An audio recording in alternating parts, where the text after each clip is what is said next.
And नमस्ते and welcome back to our channel. So काफ़ी सारे शॉर्ट्स अपलोड करने के बाद फाइनली हमने एक वीडियो निकाला है and I am pretty sure कि आप यहाँ थंबनेल देखकर और टैगलाइन देखकर ही आए हैं। So let's not waste much time और directly get into the topic. So हम लोग जानते हैं कि बहुत सारे रीज़न्स होते हैं किसी भी वीज़ा रिजेक्शन के लिए। आप कोई भी कंट्री उठा लीजिए, पर उसमें जो एक मेजर रीज़न होता है वो ऑफ कोर्स फाइनेंस होता है, जो हम कभी अवॉइड नहीं कर पाते हैं। और एक ऐसा रीज़न है जो बहुत लोग समझ ही नहीं पाते हैं कि आखिर उन्होंने डॉक्यूमेंटेशन में गलती क्या करी है। सो जो ऐसे कंट्रीज़ हैं, जैसे आप जर्मनी ले लीजिए या आप कनाडा ले लीजिए, जहाँ ऑफ कोर्स आप ब्लॉक अकाउंट दिखाते हैं या आप GIC जो आपका अमाउंट है वो आप ब्लॉक करते हैं, ऐसे कंट्रीज़ में आपके रिजेक्शन के चांसेस बहुत ज़्यादा कम होते हैं फाइनेंस की वजह से। बट अब उन कंट्रीज़ का क्या करें जहाँ आपको बैंक स्टेटमेंट्स दिखाने हैं, आप कंफ्यूज हैं कि आप कौन सी पॉलिसीज़ दिखाएंगे या आप FDs दिखा सकते हैं नहीं दिखा सकते हैं। और ये जो एक्सपीरियंस है ये मैं अपने 10 साल के एक्सपीरियंस के हिसाब से बता रही हूँ, क्योंकि हम डिजियोक सर्विसेज में 10 साल से ऐसे क्लाइंट से डील करते आए हैं जिनका सबसे बड़ा जो कन्फ्यूजन है वो फाइनेंस होता है। सो आइए आज इसी के बारे में डिस्कस करते हैं। और पहले वीडियो में मैं आपको ये बताऊंगी कौन कौन से डॉक्यूमेंट्स आप नहीं रख सकते हैं, किसी भी सूरत में आप नहीं रख सकते। और दूसरा हम डिस्कस करेंगे कौन से डॉक्यूमेंट्स हैं जो मस्ट हैं, जो आपको ज़रूर रखने चाहिए।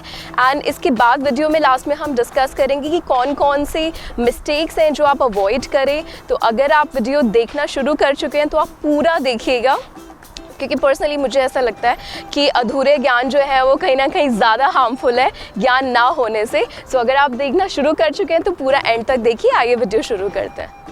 अब सबसे पहले बात करते हैं कि कौन से ऐसे डॉक्यूमेंट्स हैं जो आप किसी भी हाल में नहीं दिखा सकते हैं। ये बहुत इंपॉर्टेंट पॉइंट है, बिकॉज ज़्यादातर लोग ऐसे हैं जो बहुत अजीब से डॉक्यूमेंट्स जो है वो हमारे पास लेकर आते हैं कि हम कोई हैंड रिटन, कोई पेपर स्लिप होगा, कोई बैंक का स्लिप होगा। सो कोई भी कंट्री आप ले लीजिए, भले ही आप स्टूडेंट वीज़ा की बात करिए या फिर आप टूरिस्ट वीज़ा की बात करिए, कुछ ऐसे डॉक्यूमेंट्स हैं जो एक्सेप्टेबल ही नहीं है। सो आइए सबसे पहले उन्हीं डॉक्यूमेंट्स पर नज़र डालते हैं। सबसे पहला जो डॉक्यूमेंट्स हैं वो आप म्यूचुअल फ़ंड के पेपर्स हैं। आप कोई भी म्यूचुअल फ़ंड के पेपर्स नहीं दिखा सकते हैं, ये आप ध्यान रखिए। वो आपका इन्वेस्टमेंट ज़रूर है लेकिन वो आपका लिक्विड एसेट नहीं है। एम्बेसी ये चीज़ काउंट करती है कि मान लीजिए अगर आप स्टडीज़ के लिए बाहर आते हैं तो क्या आपके पेरेंट्स आपको तुरंत कोई चीज़ लिक्विड में डाल के फिर आपको सेंड कर सकते हैं या नहीं। म्यूचुअल फंड्स वो लोग काउंट नहीं करते हैं। सेकंड जो चीज़ है वो आपका PFs आते हैं या कोई आपका मान लीजिए पोस्ट ऑफिस में अगर आपने कोई इन्वेस्टमेंट किया हो है इंडिया में। सो ये सारी चीज़ें वीज़ा में एक्सेप्टेबल नहीं है, आप इसको अवॉइड करिए और बिल्कुल मत दिखाइए। इसके अलावा जो आता है वो आपके लॉन्ग टर्म इंश्योरेंसेज आते हैं, जिससे बहुत लोग अपने LIC की पॉलिसीज़ या क्लेम्स को लेकर आते हैं। जब तक किसी भी तरीके का अमाउंट आपके सेविंग्स अकाउंट में ट्रांसफ़र नहीं हो जाता, आप उसके स्लिप्स को यूज़ नहीं कर सकते हैं वीज़ा में। सो ये थर्ड ऐसा पॉइंट है जो आप नेसेसरीली अवॉइड करिए। कोई मतलब नहीं अगर आप वो पेपर दिखाते हैं, भले से प्राइमरी तौर पे दिखाइए या आप सेकेंडरी प्रूफ ऑफ इनकम के तौर पे दिखाइए। इसके अलावा आप कोई भी रेंटेड इनकम जब तक कि वो आपके सेविंग्स अकाउंट में ट्रांसफ़र नहीं हो रही है, कोई मतलब नहीं है आप वो पेपर उठा के मत दिखाइए। कोई भी आपका रियल एस्टेट इन्वेस्टमेंट है या कोई भी आपको रेंटेड कॉमर्शियल या रेजिडेंशियल प्रॉपर्टी से कोई इन्वेस्टमेंट आती है, उसका पेपर एम्बेसी को कोई लेना देना नहीं है अनलेस एंड अनटिल वो रेंटेड इनकम आप अपने सेविंग्स अकाउंट में वाइट में शो कर रहे हैं। इसके अलावा आप करंट अकाउंट के स्टेटमेंट्स नहीं दिखा सकते, ईदर वो आपका इंडिविजुअल करंट अकाउंट हो, आपके पेरेंट्स का करंट अकाउंट हो या आपकी कंपनी या आपके पेरेंट्स की कंपनी का करंट अकाउंट हो। करंट अकाउंट स्टेटमेंट सिर्फ सेकेंडरी प्रूफ ऑफ इनकम के तौर पे आप इस्तेमाल कर सकते हैं, सिर्फ ये दिखाने के लिए कि सेविंग्स अकाउंट में जो आपका पैसा आ रहा है वो करंट अकाउंट से कहीं ना कहीं सोर्स हो रहा है और करंट अकाउंट में सोर्स ऑफ फंडिंग क्या है। सिर्फ सेकेंडरी इनकम के तौर पे आप अपने करंट अकाउंट को रख सकते हैं, बट प्राइमरी जो आपको अमाउंट दिखाना है वो आप सेविंग्स अकाउंट में ही आपको दिखाना पड़ेगा। नेक्स्ट जो पॉइंट है वो बहुत ज़्यादा इंपॉर्टेंट पॉइंट है, आप ज़रूर इस वीडियो को शेयर करिएगा हर उस इंसान के साथ जो आगे आने वाली गलती करने वाला है। सो बहुत लोगों के इंडिया में ऑब्वियसली ग्रैंड पेरेंट्स जो है वो सपोर्ट करना चाहते हैं, बहुत सारे रिलेटिव्स अपना सपोर्ट दिखाना चाहते हैं बच्चों को। सो कहीं ना कहीं क्या होता है कि हम ये भूल जाते हैं कि हम उनको प्राइमरी एप्लीकेंट के तौर पे या प्राइमरी स्पॉन्सर के तौर पे हम नहीं रख सकते। प्राइमरी क्या, आप उनको सेकेंडरी एप्लीकेंट या सेकेंडरी स्पॉन्सर के तौर पे भी नहीं रख सकते हैं। जैसे फॉर एग्जांपल अगर आप स्टूडेंट वीज़ा के लिए अप्लाई कर रहे हैं, आप यूरोप उठा लीजिए, कोई भी कंट्री जहाँ पे आपको सेविंग्स अकाउंट में लिक्विड फंड्स दिखाने हैं, आप या तो सिर्फ सेविंग्स अकाउंट अपना दिखा सकते हैं सेल्फ अकाउंट, या आप अपने पेरेंट्स का दिखा सकते हैं। लीगली आपके जो बायोलॉजिकल पेरेंट्स हैं या आप मान लीजिए अगर एडॉप्टेड हैं, सो आपके जो पेरेंट्स हैं जिन्होंने आपका लीगल स्टेटस लिया हुआ है, आप उन्हीं पेरेंट्स का अकाउंट शो कर सकते हैं। ग्रैंड पेरेंट्स आपको सपोर्ट कर सकते हैं बट ऑन पेपर सपोर्ट नहीं कर सकते। कोई भी इमीडिएट आपका रिलेटिव भी आपको फाइनेंशियली सपोर्ट नहीं कर सकता ऑन पेपर। सो जो भी अकाउंट आपको दिखाना है वो इधर आपके पेरेंट्स का अकाउंट दिखाना है या फिर आपका खुद का अकाउंट होना चाहिए।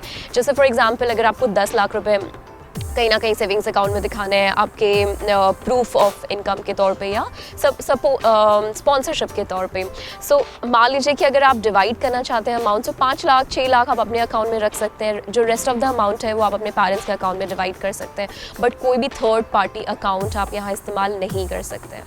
अब आइए बात करते हैं कि कौन से ऐसे डॉक्यूमेंट्स हैं जो आप दिखा सकते हैं या आपको एनीवे दिखाने ही हैं। सो उसमें सबसे पहला नाम आता है आपके सेविंग्स अकाउंट का। आपको एनीवे आपके सेविंग्स अकाउंट स्टेटमेंट्स रखने ही पड़ेंगे।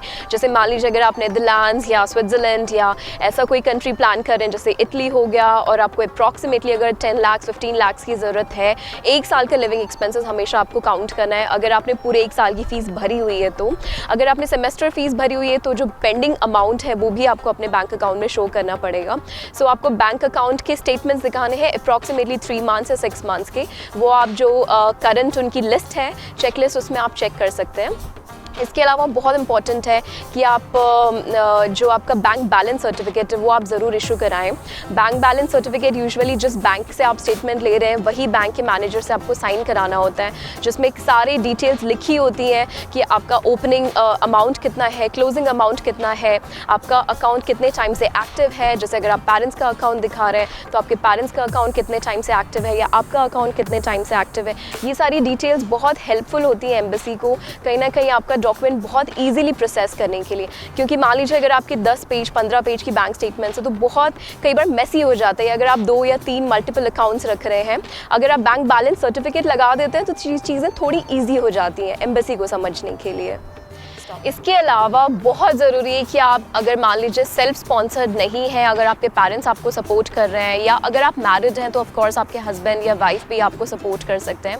आप ज़रूर एक एफिडेविट बनवाइए इन सपोर्ट ऑफ स्पॉन्सरशिप, जो आपको बहुत ज़्यादा हेल्पफुल होगा। एम्बेसी को भी एक क्लियर पिक्चर आता है other than the cover letter कि एक्चुअल में आपको सपोर्ट कर कौन रहा है। आप नाम लिखिए, पासपोर्ट नंबर लिखिए, आपका रिलेशन लिखिए एफिडेविट में। अगर आपको डेडिकेटेड एक एफिडेविट का फॉर्मेट चाहिए, आप कभी भी हमें हमारी ईमेल एड्रेस पे मेल कर सकते हैं। मैं यहाँ पे स्क्रीन पे ज़रूर उसको मेंशन कर दूँगी।